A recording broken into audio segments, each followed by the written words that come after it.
what system of government will address our local needs in Nigeria? Because there's so much that we've complained about today. I mean, Popoola, you were talking about the Minister of Power. You were quite passionate about it. Is it about the system of government we are operating in Nigeria? Because Obasanjo is saying that the Western liberal democracy has failed to deliver.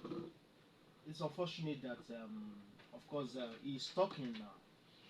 And I remember vividly when he was the president. I mean, when he was the military head of state in 1977, 76, after the demise of Muritala, Yes. when he became the head of state, and immediately he swung into action to, you know, set up a constitutional drafting committee.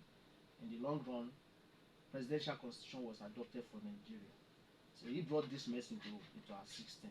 So if he's now suggesting parliamentary now, well, but I wouldn't know how that will be made possible with these people who have tasted it, who have enjoyed it, who are enjoying it now, and who wants to continue to enjoy it. So I wouldn't know how that will be made possible.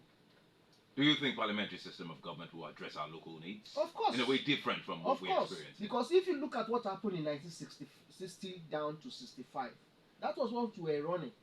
Are you getting me? So, and you know, everybody was brought on board. So it addresses the local needs. The local council, municipal councils, everybody was brought on board.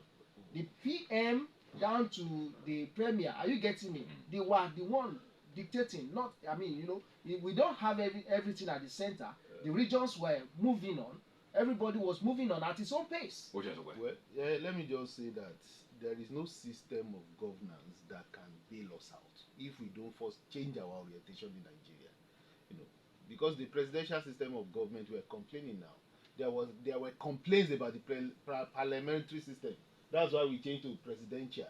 So what we first need is to first change our orientation, have good rule of law and law enforcement. Once we do that, because this local government that came into being since 1976, to what extent have they liberated our people?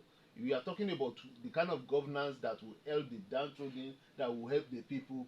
That is if the people at the center allows it. You know, so we need to first change our orientation as a people. Let's be more law abiding. Let's follow the constitution and law enforcement.